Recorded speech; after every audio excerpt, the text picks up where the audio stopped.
For nearly half a century, one aircraft alone has dominated the skies. During those years, it has dropped more conventional bombs than any other airplane. With a maximum speed of 650 miles per hour, a range of over 8,000 miles, and capable of dropping 70,000 pounds of bombs, it is the most lethal bomber in the world. It can also deliver nuclear bombs, missiles, and precision-guided weapons. When a United States president wants to wield his big stick, he sends in the B-52s. When the United States wants to punish an enemy, we send the heavy bombers, and one of those is the B-52. The B-52 has now become a symbol of more than a bomber. It's a symbol of America's resolve. Using extraordinary archive film and color reenactments, Battle Stations enters the world of the B-52 Stratofortress.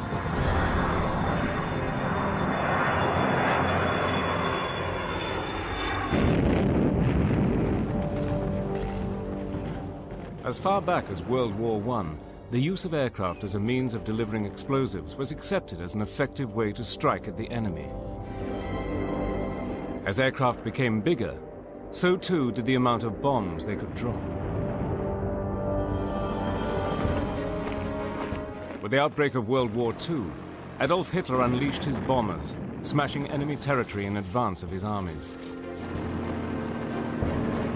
But as the tide of war changed, it was the Allies who used the bomber to its full destructive potential. With raids of 1,000 bomber aircraft at a time, Allied heavy bombers such as the British Lancaster and the American B-17 proved their superiority by pounding Nazi Germany into submission. Japan, too, was systematically destroyed by vast armadas of American B-29s. In early August 1945, 2 bombs were dropped that changed the face of war forever. And with it, the birth of one of the most terrifying instruments of war, the nuclear weapon. For the first time in over 6 years, the world was at peace. But signs of another conflict were already on the horizon, the growing threat of war with the Soviet Union. The USA began to prepare for hostilities with the Eastern Bloc. On March the 21st, 1946, an organization known as SAC, Strategic Air Command, was established. There was no office building, so we used offices in the old Martin bomber plant on this airfield.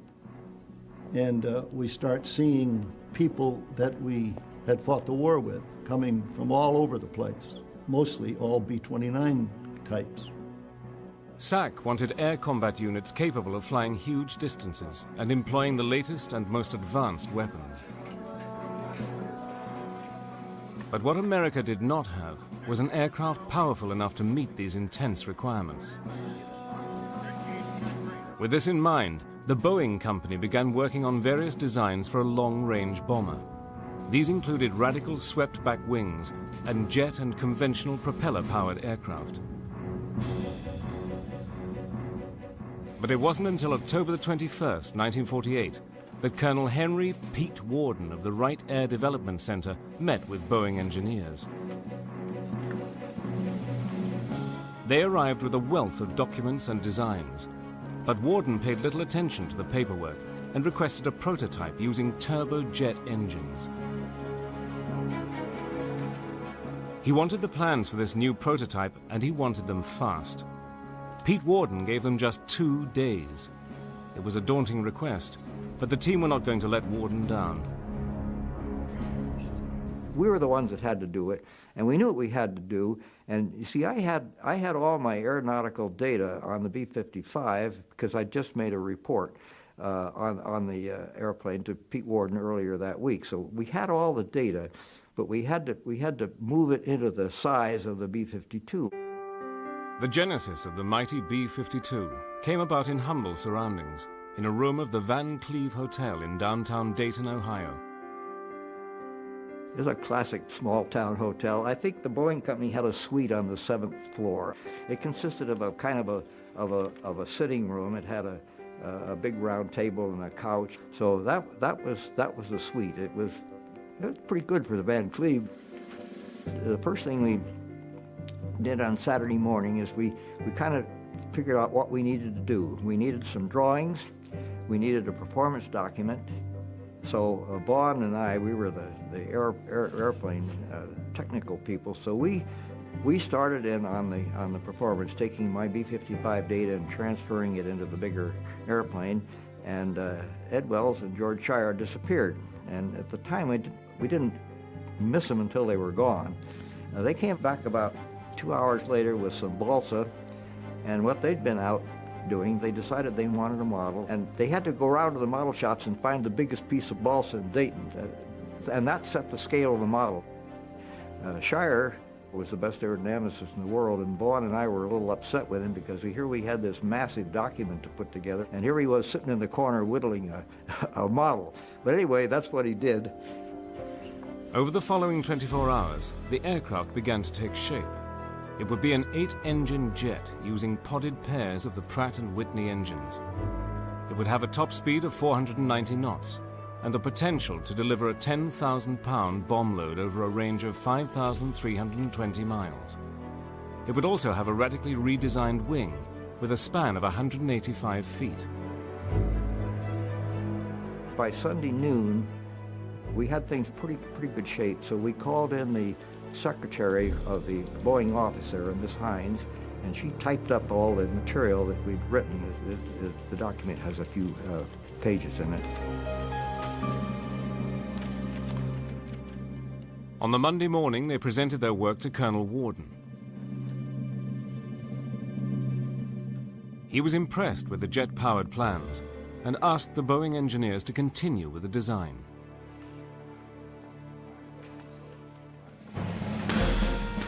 Endorsement of the aircraft didn't happen for another 3 months, but in January 1949, production started in Seattle. Over the following 2 years, Boeing worked and tested their new plane at a feverish pitch. Nowadays, they have what they call computational aerodynamics, and they can do it with a computer. But in those days, the wind tunnel was the way we did it. And that's why it took about a year of wind tunnel testing. That was mostly in figuring out how to put the engines on the wing. And the data turned out to be okay. On April the 15th, 1951, the B-52 was wheeled out. Called the YB-52, it was prepared for its maiden flight at the Boeing field. We knew we had a winner before we flew it. The first flight, on the airplane, I was really excited about that. It had taken 7 years from the initial United States Air Force request for a new bomber to get the B-52 on the runway. It didn't look like any other airplane, but I'd been deeply involved in the testing in the wind tunnel, and I knew it should fly, but when it finally took off, the flaps hanging down, the swept wing, and I was real happy to see it disappear over the horizon. Engines look normal.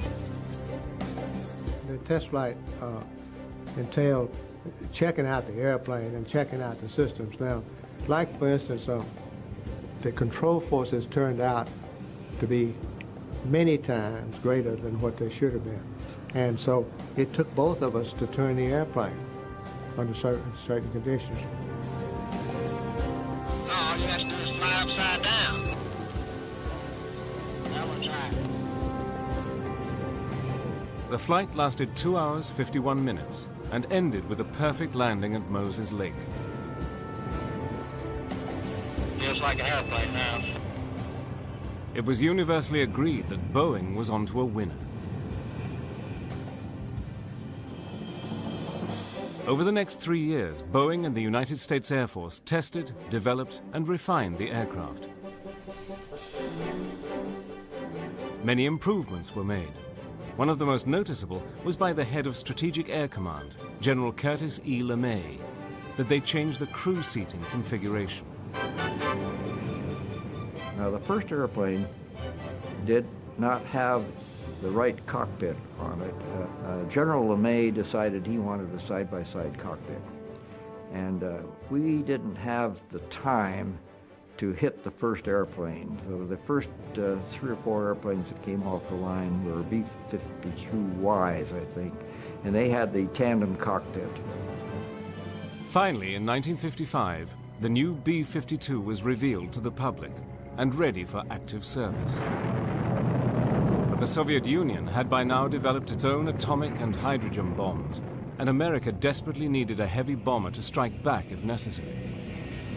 Would the B-52 fit the role so urgently needed by Strategic Air Command?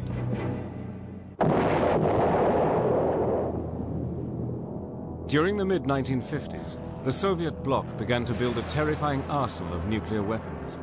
America was determined to provide a deterrent, to prevent the Soviet Union from ever using their bombs.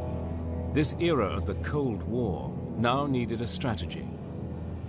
We initiated and developed and planned and wrote the first nuclear war plan.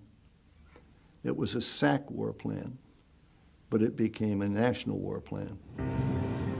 It was into this uncertain and highly charged environment that the B-52 came into service with the Strategic Air Command. Early B-52s had a 6-man crew, on the upper flight deck with a pilot, co-pilot, and electronic warfare officer. On the lower deck were the radar navigator bombardier and navigator. In the rear of the aircraft was the tail gunner. Crammed throughout the wings and fuselage were the fuel tanks. And along the lower fuselage were the massive bomb bays. For some of these elite crews that SAC had selected, it was the first time they'd ever seen a B-52. When I walked around a B-52, and I thought, wow, this is really cool. And then I look at the skin on this B-52 and it's all wrinkled, kind of like mine, and I thought, this thing can't fly. This is not going to be good. You cannot be serious. You cannot be serious. So I was not a happy camper, eh?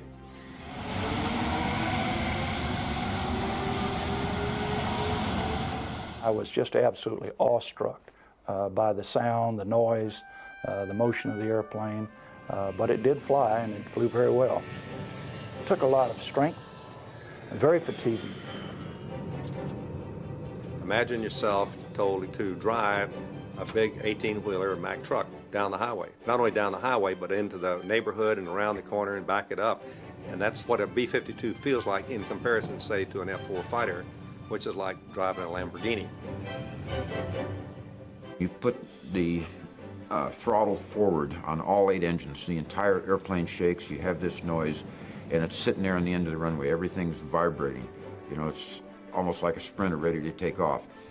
And then you get moving, and it slowly starts accelerating, and then gets a little faster, and a little faster, and a little faster, and then you have about a 12,000-foot runway, and you finally take off, and you lumber up, nose down, you climb until you reach your altitude and go on. But the first time, it's really an exhilarating experience. The B-52 wasn't necessarily difficult to land and take off the airplane, except in a crosswind crab system where you could dial in the crosswind crab so that you could land the aircraft while it was pointed relatively into the wind, but you were flying actually sideways. So it was a very unusual and spooky sequence. As US military thinking developed during the Cold War, the greatest fear was of a sudden preemptive Soviet strike. So SAC ensured that 12 B-52s, fully armed with nuclear weapons, were airborne 24 hours per day, 365 days per year. The plan was known as Chrome Dome. It was the plan in the Cold War to arm the bomber fleet with nuclear weapons and achieve a high state of readiness and comply with our national policy, which was to encircle the Soviet Union. Operation Chrome Dome had B-52s flying 3 basic routes. A northern route across North America and Canada, past Newfoundland and Iceland, up past Greenland and the Arctic Circle, across Alaska, and back down the western side of the US. A southern route across the Atlantic, orbiting the Mediterranean, then back to the US. And one B-52 constantly on patrol over Greenland, 24 hours a day.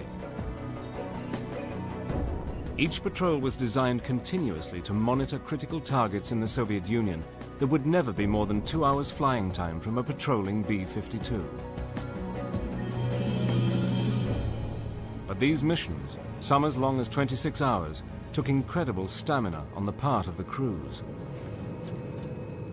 Sitting in an injection seat, you had a 35, 40-pound parachute on your back. You were wearing a helmet, fairly heavy, and thermal underwear. You may have heavy boots. You have a winter flight suit or a summer flight suit. It was normally dark down there because you needed to have good visibility when you're watching the radar scope. Most of the times it was cold, a negative 55 degrees. And of course, the skin of the airplane, some places wasn't that well insulated. And then you add on top of that your high altitude, your low ambient humidity, and you would lose a lot of moisture. There were many times that I would lose 5 to 10 pounds, usually just in water, from a long, stressful mission. It was very cramped. We had air mattresses. You could lie down and rest. Obviously, the one pilot would be flying the airplane, one navigator navigating. We early on had a small oven where we could cook what was I characterize as an early TV dinner. We had a hot cup where you could have coffee or heat up some soup, and we had box lunches as well.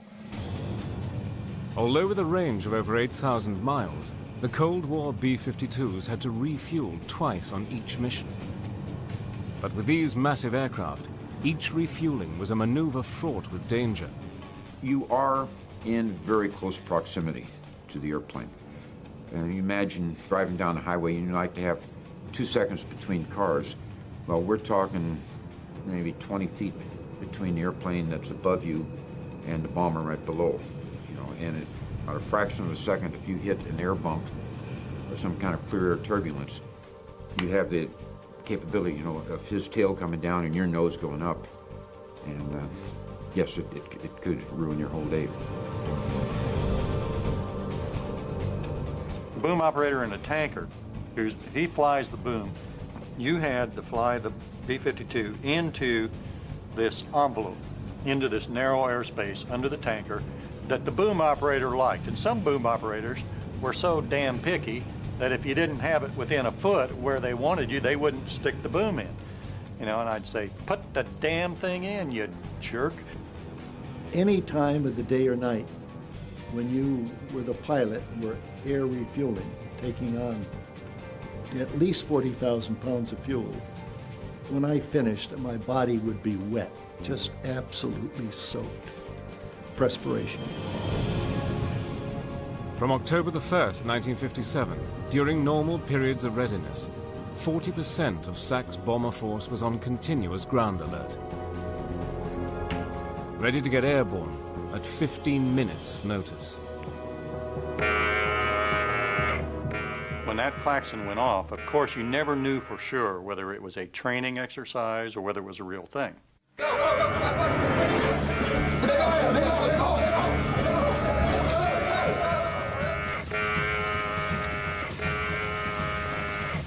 Somebody fumbles over to the wall, finds the light switch, turns it on, jump into your flight suit, get that on, get your boot on, grab your parka or whatever else you need, depending on where in the world you are, and then you run like mad out to the airplane.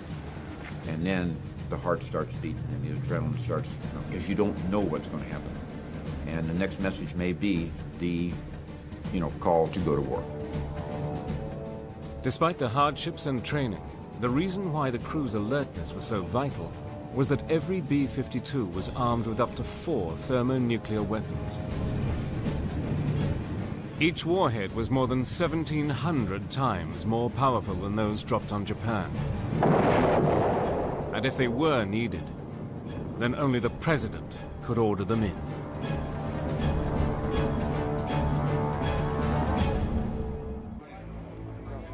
In the early 1960s, Strategic Air Command was the key deterrent against any attack by Russia. The spearhead of this force were the mighty B-52s. There was a story that used to be told that there was a general, and he'd go to the Russian premier, and the question was, is today the day we can take on the United States and we can come out ahead? And the general would say, not today, sir. And our job was to make sure that every day that was his answer. To enable the U.S. to keep that high state of alert, Strategic Air Command required the B-52 crews to undertake the long, stress-inducing tours of duty. The average tour of duty for SAC combat crew members in the early 60s, you would normally pull 2 7-day alert tours per month. So that's 14 days out of roughly 30 or 31 days that you could expect to be sitting nuclear ground alert. And you were expected to be able to launch within 15 minutes and go strike those targets if given the order to do so. So in addition to the pulling of the ground alert, you could expect to fly maybe 3, maybe 4 training missions per month. So your time was totally consumed with those responsibilities. The continuous training of the crews was hard and rigorous. Only the best survived. But it was not enough to be the best. They had to pass the psychological tests as well. You had the psychological profile, which was very important. In other words, you're talking about taking a nuclear weapon and dropping it on a country, and a lot of people can't handle that. And physiologically, are you able to take the long missions, the 20-plus hour missions that are required? Do you have the stamina? And you're given physical tests to see if you had that stamina. The training required everyone to do their job, not just the crew, but the maintenance people and all the support people, even the people that made the lunches. Everyone had to do their job to keep the fleet in the air when it was needed. The driving force behind this quest for a state of excellence was General Curtis E. LeMay. He was the big daddy. He was the one that started SAC. And of course the impression that he conveyed was that there's nobody tougher than Curtis E. LeMay. First of all, a brilliant person to have in the concept he had, and he knew what his mission was. There were moments that he was a loving father. He had times that he could show compassion, but on the outside he was just a rough, gruff son of a bitch, I guess. But should an attack be launched against America, a series of defensive steps were put into action. Incoming missiles or bombers would be picked up by the early warning radar tracking stations. Once verified, the alert that the U.S. was under attack was passed on to Strategic Air Command HQ in Omaha, Nebraska. They would put the entire B-52 fleet on alert and scramble the planes.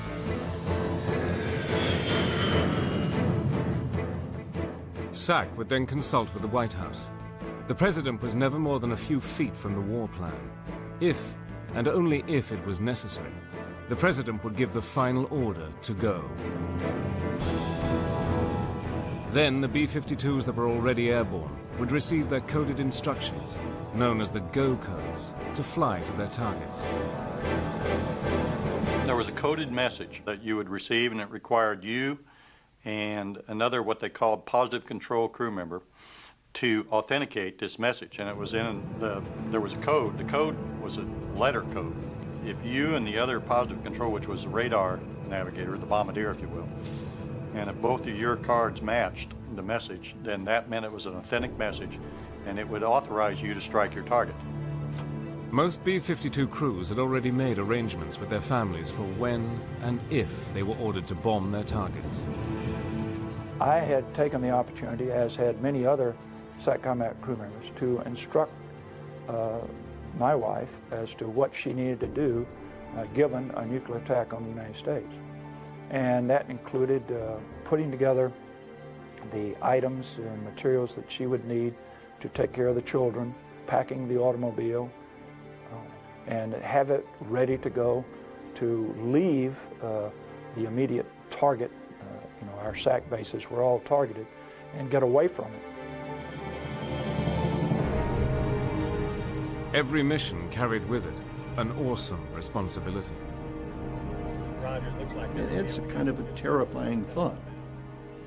You see, I had seen an A-bomb go off in Bikini. Not many had seen one.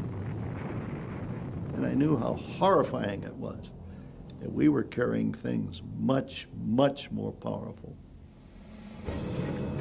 And of course, all of us were keenly aware of the significance of the Cold War and the threat that was posed by the Soviet Union and the Warsaw Pact nations. And we were committed, if need be, to take them out. We also knew that we were never committed to a first strike or a preemptive strike. I felt confident that every crew that I was on would fly the assigned mission. You know, we'd go there, do the best we could. If we were able to strike our targets, if not, if we were blown out of the sky, we were blown out of the sky. Because, you know, if that happened, it meant that our country had already been struck. Each B-52 bomber was then on its own, heading towards its target. They can't pull you back. Once you have that, you're committed to the target. You just orbit there, waiting until one of two things happens. Either you get that message that tells you to proceed on to your target, or if you don't get it, you have to determine how long you can stay there in orbit at that point before you have to head back so you can make it back to a base and land without running out of fuel. Should the enemy bombers or missiles get through and destroy SAC headquarters, there was an alternative plan to guide the mid-air B-52s to their targets. It was called Looking Glass. We also had the Looking Glass, the SAC Airborne Command Post, which flew continuously from February 1961 until 1991 with a SAC general officer on board with a full battle staff. Those were 8.5-hour missions. They flew 3 missions a day.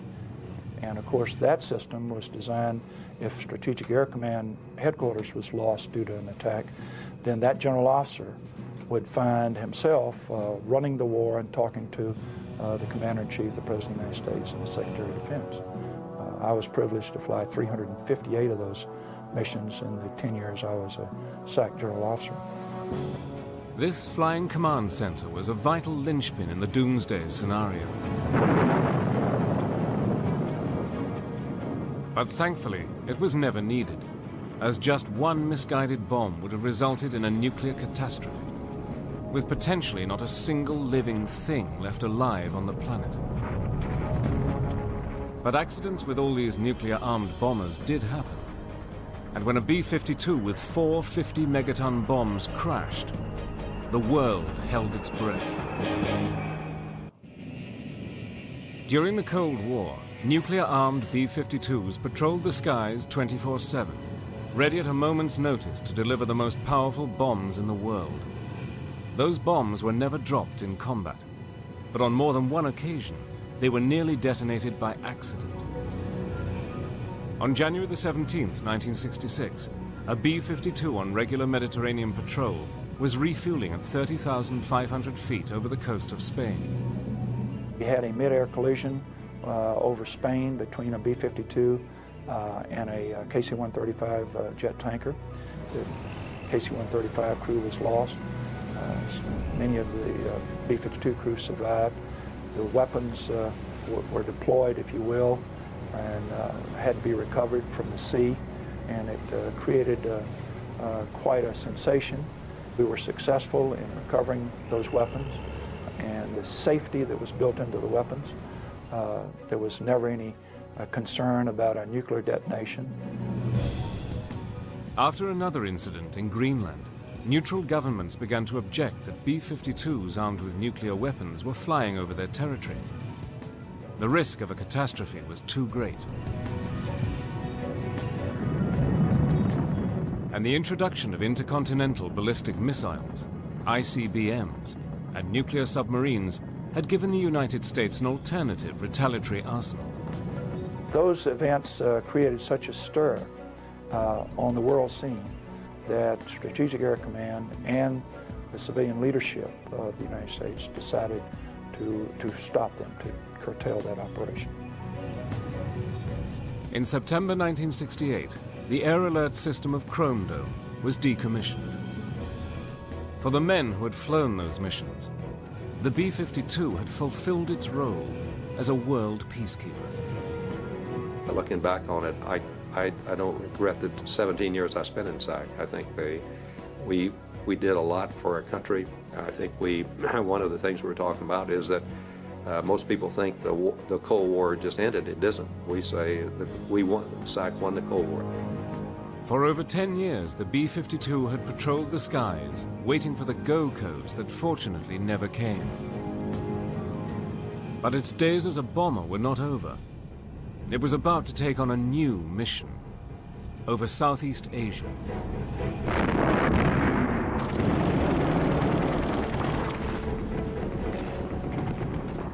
When Southeast Asia came about, and there was a need to deliver large firepower, that is, conventional ordnance, iron bombs as we refer to them, the Air Force looked around, and the best delivery platform they had was, in fact, the B-52. In March 1965, in the escalating conflict in Vietnam, President Johnson gives the go-ahead for Operation Rolling Thunder, the bombing of North Vietnam.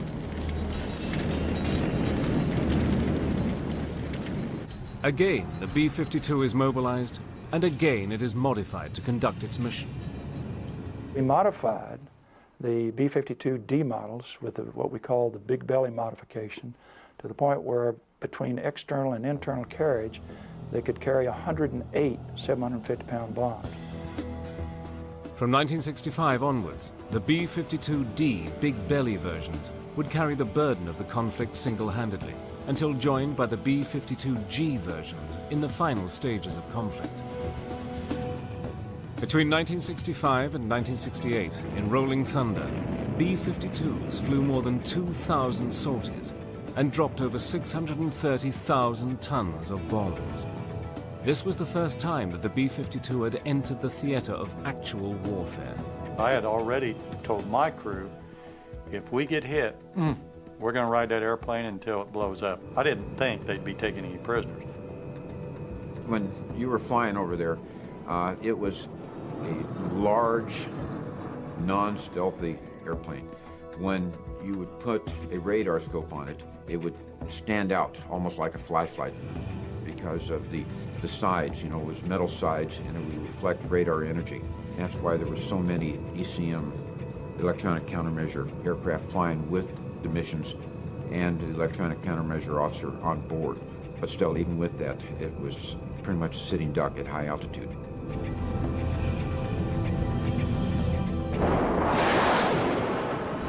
Apart from SAMs, surface-to-air missiles, the B-52s had to face the Russian-built MiG-21 fighters. We didn't really have a problem with MiGs trying to attack the B-52s. We found the MiGs flying in formation with us. And they were flying at our altitude, at our airspeed, at our heading, and they were transmitting this information down to the gunnery, to the SAM sites. So here's a guy on the ground, he knows your heading, your altitude, and your airspeed, and that simplifies his process of shooting you down. By 1970, the heavy bombing also extended outside Vietnam to Cambodia and Laos. Sortie rates had risen to over 3,000 a month. But the best-known manifestation of the massive U.S. air effort in Vietnam was still to come. It would bring losses of aircraft and crews to the B-52s, the like of which they never before had to face. By 1972, the conflict in Vietnam was raging, and peace negotiations had reached a stalemate. So a major escalation of the B-52 bombing was ordered, Operation Linebacker 2. This was to be the systematic bombing of key objectives in North Vietnam.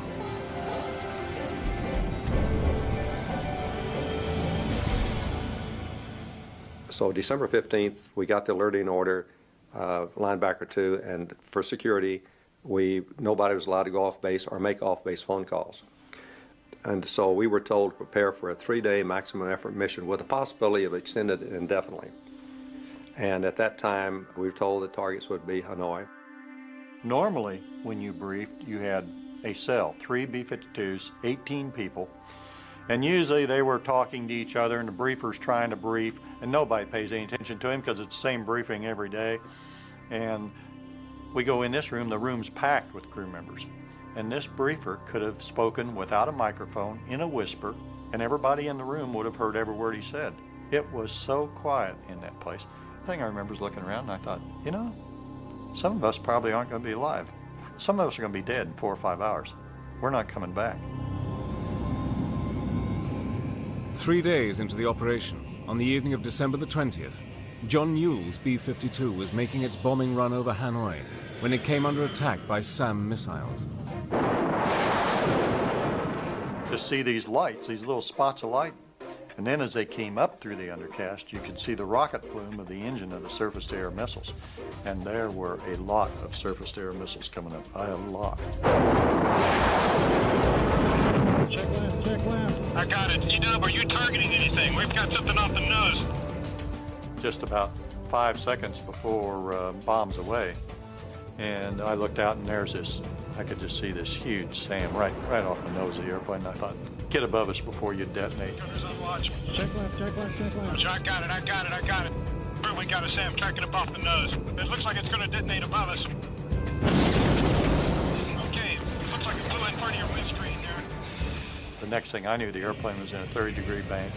All the windscreens were completely shattered, but intact.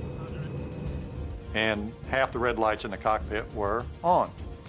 So I thought, well, I'm going to try to level the wings, but probably won't be able to. Out on the left wing, I see fire. I look out there, and my number 3 and 4 engines are on fire. And just as I'm looking at that fire light, the second SAM hits the airplane. Another one coming up off the nose. Obviously put a pretty big hole in the crew compartment because we had explosive decompression. We lost our pressurization. And the noise was deafening. It was just like you were standing next to a train that was going by on a track at 80 miles an hour. Just deafening noise. Now I look out and the engines aren't just on fire, now the wing's on fire. I'm trying to decide, do we stay with the airplane until that wing snaps? So I thought, I better get the crew out. And the way I did that is there's an emergency bailout light in front of each crew member, and you have a guarded switch which the pilot can activate, and when you hit that switch, it turns that red light on in front of each crew member, and that means eject. It's a kick in the butt when that thing fires, and I thought, this is not a good day. John Newell was captured by the North Vietnamese and taken to the infamous Hanoi prison camp, nicknamed the Hanoi Hilton. After 3 days of solitary confinement, Newell was on the receiving end of a B-52 bombing raid. And I can remember being huddled back in the corner of that cell with my fingers in my ears as deep as I could get them, and I just knew my eardrums were going to rupture. And the plasters falling down from the ceiling in the cell, and there are wooden shutters over the bars on the door, and they're like they're made out of cardboard. They're flapping back and forth from the concussion from these bombs.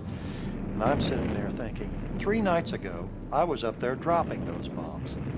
The way I'm going to check out is being bombed by my buddies who I was up there bombing with 3 nights ago. Isn't that ironic? December the 20th was the most intense night of Operation Linebacker. 6 B-52s were destroyed, and 17 airmen lost their lives. After 93 days of captivity, John Newell was finally released. But for him, his savior was the B-52. That B-52 was such a sturdy airplane, such a tough bird, that it took 2 direct SAM hits, and I was in it for at least 50 or 60 seconds trying to decide whether to bail out or stay with it, and all my crew got out. Everybody survived. During Linebacker 2, the B-52s flew over 700 sorties in North Vietnam. They kept up the most sustained heavy bombing of the war, dropping over 15,000 tons of ordnance. They destroyed 1,600 military installations, 10 airfields, 500 railway tracks, 3 million gallons of petroleum, and 80% of all electrical power. But for the SAC crews, a high price was paid to complete that objective. Over the 11 days of the operation, 15 B-52s were shot down by SAM missiles. Of the 92 crew aboard these planes, 61 went down over North Vietnam. Roughly half were killed, and half were taken prisoner. Hanoi could not take a further battering, and a ceasefire was signed. In March 1973, the last American troops left Vietnam.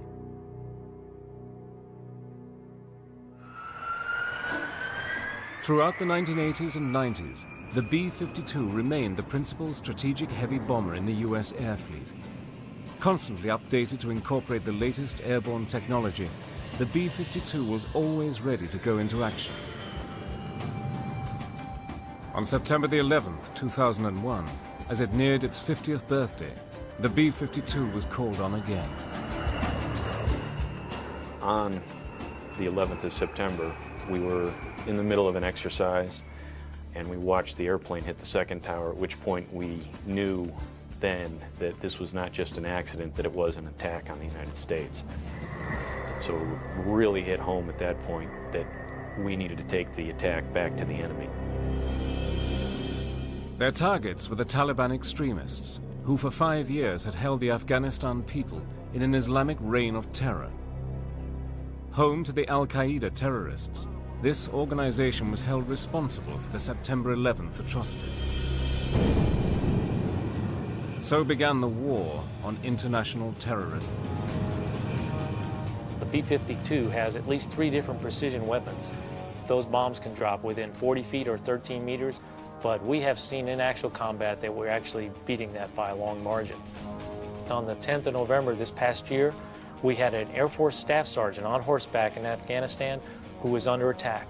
He made a mayday call. Much to his luck that day, a B-52 orbiting close by was able to direct himself in that direction, and within 8 minutes of being contacted, we laid down 16 of these wind-corrected munitions dispensers, killing about 250 to 300 of the advancing troops, allowing him and his Northern Alliance teammates to escape to fight another day. The mere sight of a B-52 overhead sending a signal to those on the ground that we're here to stay, we're watching, and we're not going to abandon you. For nearly half a century, the extraordinary B-52 has been at the forefront of U.S. policy in the air. The remarkable range of the aircraft means that from bases in the U.S., it can strike at targets anywhere in the world. What a bargain we got as taxpayers. And I don't know of very many airplanes that have been around still flying since 1952. Current projections are that the B-52 has a combat life until 2045. Almost 100 years of active service. No other bomber in history comes close to this record.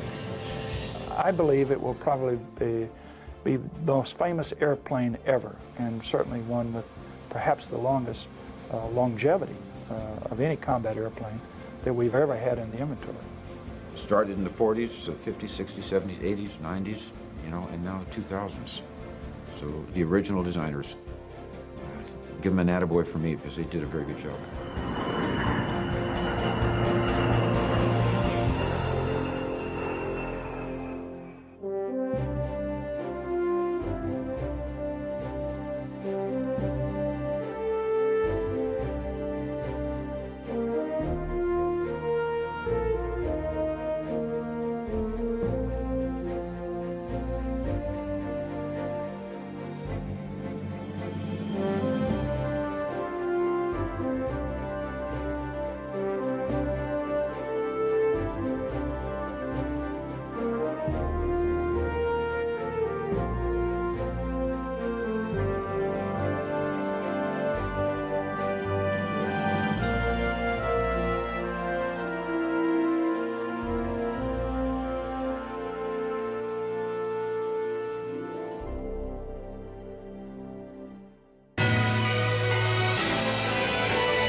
Well, I was flying F-86s, and halfway through the F-86 program, found out that some of us were going to be going to the Strategic Air Command and the B-52s. And I was one of the fortunate ones that ended up in B-52. So I was not a volunteer to go to the B-52. I went against my will, but that's how I ended up in SAC and B-52s. And again, the way I looked at it was, I said, okay, look, for the last 4 or 5 years, you've been doing something that you would have paid the Air Force to do. If they didn't have to pay you, you would have paid them. For the navigation, the assignment I had as a navigator, for pilot training, for flying the F-86, I would have paid them to do it. They were doing just what I wanted to do. And I thought, now I see what they were up to. Those sneaky mothers. They let me have fun for 5 years. Now I'm going to start earning my pay. Now I'm going to start doing something that it's a job. It's not, I don't enjoy this, but it's a job, and I understand that, and I'm committed, so I'll have to do it. No, oh yes I do. I do remember one specific thing about the very first flight. We go out to fly, we taxi out, and we run all of our checklists before takeoff. We're sitting there on what they call the hammerhead, the area just before you go on the active runway. We're sitting there. So I turn around the IP and I say, what's the problem? Why aren't we taking off? And he looks at me and he says, take off? We don't take off until our scheduled takeoff time. Well, I'd been in the Air Force for, what, 5 years, and I had never heard of a scheduled takeoff time before. And that all my flying had been when you're ready to go, you go. When you run the checklist and tower clears you, you take off. Scheduled takeoff time. So we sat there 10 or 15 minutes just waiting for this magic time to arrive, and then we get to take off. So that was that's what I remember about my first ride. I don't remember too much about the airplane, but I do remember later on, as we're going through the training, my pilot, I'm the co-pilot of course, and my pilot who is upgrading to pilot, he's been a co-pilot, he's out there getting his upgrade training, and he's great in every respect except refueling, and he is having a lot of trouble refueling. And evidently my nonverbals to the instructor pilot were, I cannot believe this guy can't refuel. I mean, I'm just looking like, I know I can do this. Because this instructor to me said, he said, as soon as I get Vic checked out, you're going to get your shot. We're going to let you refuel. And I thought, great. So the magic day came. Finally, Vic got where he could refuel. So the instructor said, all right, Vic, get out of the seat. You'll get in the seat. And I should have known bad things were going to happen because this IP seemed so happy about that I was going to get in the seat. So I get in there, and I'll tell you what a nice guy I am. I thought, well, I don't want Vic to feel real bad about his co-pilot driving right in there and hooking up and refueling. And I thought, so what I'll do is make it look like I'm having a little trouble back here before I go in and hook up. Because I'm thinking, this is straight and level in trail. Now in F-86s, I mean, when you flew in trail, you were usually chasing the guy. You were on your back. You were climbing. You were doing everything. So, and it wasn't that tough to stay in when you're flying in trail. And I thought that tanker's on autopilot. He's maintaining a constant heading, airspeed, everything else. Should be absolutely no problem. I end up almost wingtip to wingtip behind that airplane. I go from supreme confidence in a period of probably 3 or 4 minutes. I am so confident that I can drive in and hook up. Within 3 minutes, I'm saying, I don't give a damn. I could fly this airplane for 20 years and I'll never learn to refuel it. This is ridiculous. I couldn't get close to that tanker. I was just back and forth, back and forth. I could not stabilize the airplane while you getting close. And the instructor pilot just loved it. He loved every minute of it. He said, oh, you're doing great. What a wonderful job of refueling. The EW later told me, he said, John, he said, I thought you were going to kill all of us. I thought we were all going to die. He said, I could feel the airplane going through all this thing. Yes, it was, when that klaxon went off, of course you never knew for sure whether it was a training exercise or whether it was a real thing, and that is true. After a few years of pulling alert though, and usually I'd say during a normal alert tour, and at the base I was at, that was 7 days, and it varied from base to base. But a 7-day alert tour, you might have 2 or 3, maybe 4 alerts during the week you're on, and of course, obviously all practice. Except they weren't all practice. In my 6 years, I had one that was not a practice. and this was a malfunction with the B-Muse. It was a combination of three things, as I understood it. The B-Muse, which was the early warning up in Alaska, and they had some malfunction with that. Then there were, I guess they thought flights of geese or something flying. Anyway, the command thought that there may be incoming aircraft, and so they had their procedures to follow. If they thought they saw airplanes coming in from Russia, then they were to get us. This particular message it came across was not to launch us, but it was to get us out the end of the runway with the engines running. And the other thing that was a clue was the practice klaxons were usually during daylight hours. I can't remember one ever after 9 o'clock in the evening. And this one happened about 4 o'clock in the morning. When this klaxon goes off at 4 o'clock in the morning, that really got all of our attention because that just never happened. So we run out the airplane, we crank up the engines, we crank the radio up, and we hear this message, which is not a practice message. And so we're taxiing out and we think, whoa, now this changes your whole attitude. And the way I can relate this to you, it just so happened on this particular morning when we got this, we had a brand new navigator, his first tour on alert, first alert tour. And his observation when it was all over and we came back into the alert facility, he said, wow, he said, I didn't know you guys took this so seriously when the klaxon went off. We had to explain to him that this was not a normal klaxon response, that it was a real thing. Quite an interesting event, for me anyway. We were at a party at the officers club, and in the middle of the party, the wing commander says, all right, everybody go home, go into crew rest, and be prepared. And we knew about the Cuban Missile Crisis. I mean, we knew that it was a high state of readiness for the country. So it was really no big surprise that we were to go into crew rest and to stand by for whatever's going to happen. Well, the next thing that happened was, okay, we're picking up airborne alert along with a lot of other wings that weren't into it right then because of the increased readiness for the whole command. So we take off, I think the second day of the missile crisis. We're airborne on our way on a airborne alert, Chrome Dome, and I'm a co-pilot at this time, and it's about, I'd say 2 or 3 o'clock in the morning, out over the Atlantic on the way to Spain to hit the tankers, and the pilot's asleep, I'm up front, and all at once I see a real bright light out in front of the airplane. And we're out over the middle of the Atlantic, and the sky is starting to turn bright. And I thought, oh my God, somebody is dropping nukes. They've already started to drop nuclear weapons somewhere. And those must be, the Russians must be hitting our bases in Spain. That's what I thought I saw. And I get on a radio and I call the number 2 guy. We usually flew in 2-ship cells. I called number 2 and I said, and I think the co-pilot, or no, the pilot was awake. Anyway, I call him, I say, do you see what I see out in front? And he said, yes, I do. And I said, have you heard anything on the radio? Because we should have been getting a message saying, strike your targets. And he said, I haven't heard a thing. And about that time, through this undercast comes a full moon. It was a full moon, but it was undercast below us, and all I could see was this light.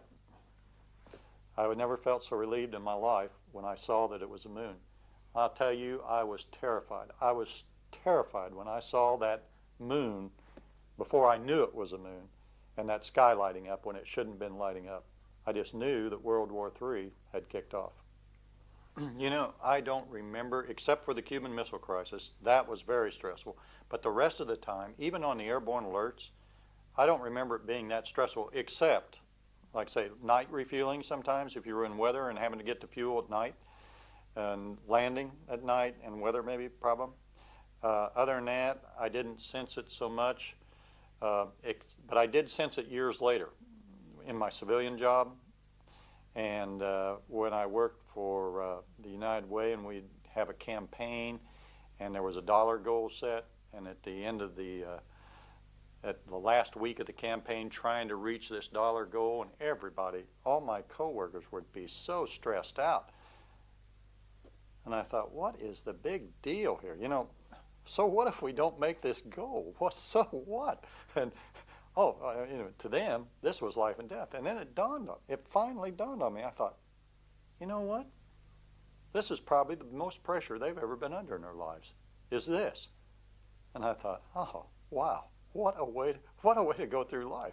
And I told one of them once, I said, you want to know what pressure is? How about being a 30-year-old aircraft commander of a B-52 with nuclear weapons on board, and you got a problem. You got a real big problem. That's pressure. And so at the time, to answer your question, at the time I didn't really think, except for those exceptions I mentioned, like the Cuban Missile Crisis, the others.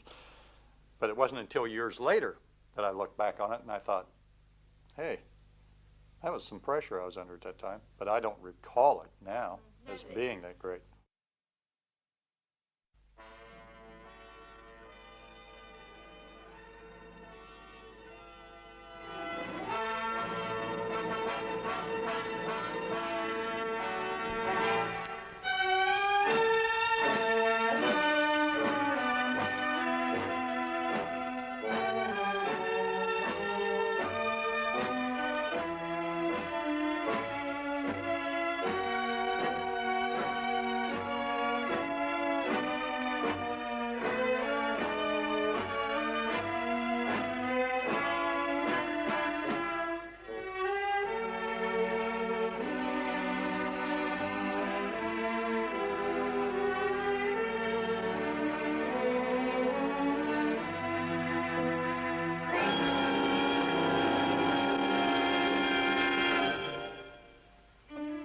The city is awake and headed for work.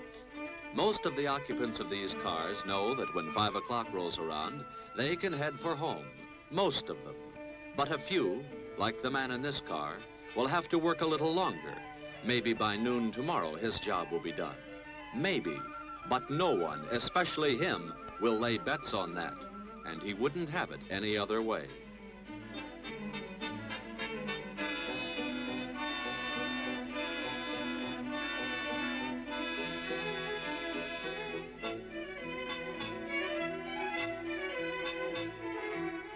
This is Major Paul Dobbins, U.S. Air Force. His title is easy to remember, commander of a B-52G missile bomber, codenamed Buzzsaw 48. His job is to keep the peace. That's all, just keep the peace. He and the other 260,000 men of the Strategic Air Command, along with other members of the U.S. Armed Forces. But they don't think of it as just a job. To them, peace is their profession. Their B-52s represent a shield behind which a nation may work, pray, and sleep undisturbed. To ensure peace, SAC keeps in fighting trim, making sure it remains too tough to tackle. Airplanes get their pre-flight checks. Now the crew of Buzzsaw 48 joins other crews for this mission at a pre-takeoff briefing. Last-minute changes in weather, air routes, and even world politics could affect their flight plans. Each crewman has known all other details concerning the mission since crew briefings yesterday. These men are preparing for a mission unique in military history. The bombers they man will be an airborne force that will patrol the skies for 24 hours. In their bomb bays and under their wings will be more potential destructive power than that expended in all wars fought since time began. A force poised and alert, ready to leap into action at the first warning that an enemy's missiles or bombers are on the way. These are the men and weapons that will help shield the free world for many more years, along with SAC's mighty missile force.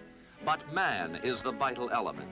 Man has judgment, something a missile lacks. Once fired, missiles cannot be shifted to other targets or called back. But no deadlier combination can now be found than the manned bomber married with the missile.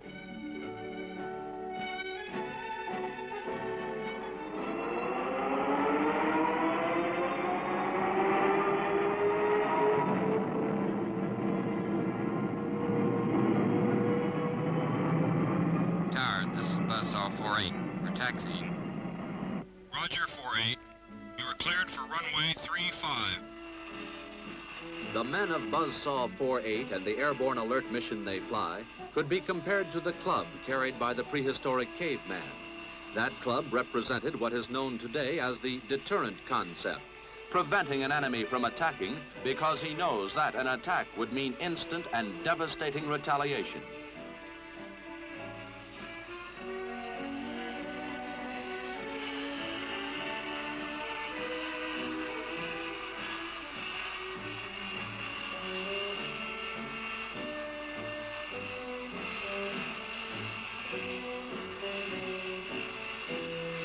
Tower, this is Buzzsaw 48. We're ready for takeoff. Roger, 48. You are cleared for takeoff.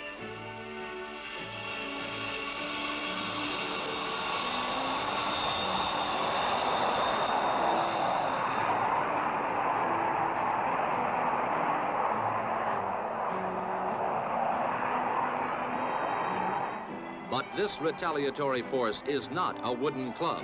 It is an instrument of sinew and steel, the sinew of dedicated men, and the steel of weapons the like of which the world has never before known.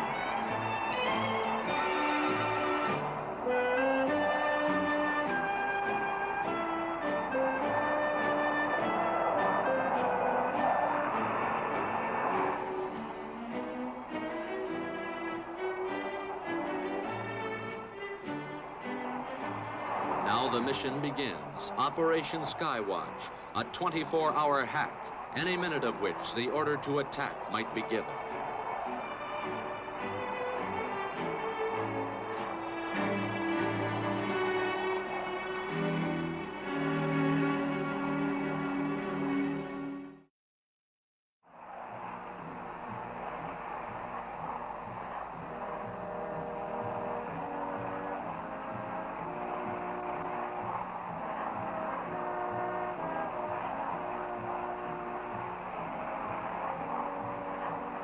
With 14 hours of its mission completed, Buzzsaw 48 is winding up refueling and preparing for 10 more hours in the air. There is no practice on these missions. The airborne alert planes have but one purpose: retaliation if war begins. But let's go back to the time before these men were assigned to airborne alert, a training period in which they underwent long, grueling hours of practice to qualify as combat crews. In those days, one goal stood out above all: hit the targets every time. AC, this is Navigator. Go ahead, Jack. The heading to the IP is 110 degrees. The IP, Air Force jargon for initial point, the point where the bomb run begins. Major Dobbin's bomber will hit its IP shortly after dawn. But before that, it will theoretically wipe out two widely separated targets with its missiles before making a simulated bomb run on a third, target Delta. Practice targets chosen for the training missions are based on the similarity of radar pattern reflections given off by actual targets that would be hit in case of aggression.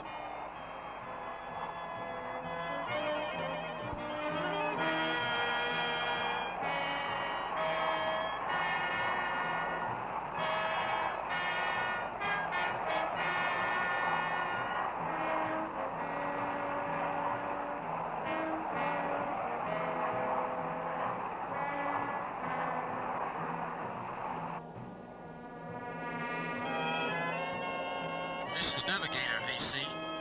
Go ahead, Navigator. Decoy firing time in 10 minutes. Initial launch of assault missiles in 18 minutes. Okay, Jack. Coordinate all firings on schedule. Decoy missiles? If the missile bombers ever thunder into enemy territory, all weapons will be trained on them. In defense, a number of small decoys will be released by the bomber. Each will give off the same radar impulses as the B-52. Result, instead of one B-52 streaking to target, ground radar screens will show several. The enemy must then decide which is the real bomber. By the time he decided, the targets would be in ruins.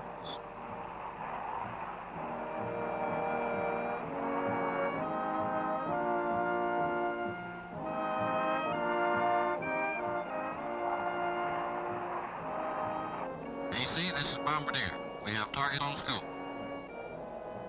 The practice missile firings against targets Coco and Bravo are only minutes away. While the Hound Dog missiles will be fired only in America's defense, they are nonetheless ready. Now, on this simulated attack, switches are thrown, but the missiles are not launched. Instead, electronic impulses recorded on the ground tell the crew where each missile would have struck. But here is what the two nuclear-armed missiles, and later the new air-launched ballistic missiles, could do if the firing switches are ever thrown in retaliation.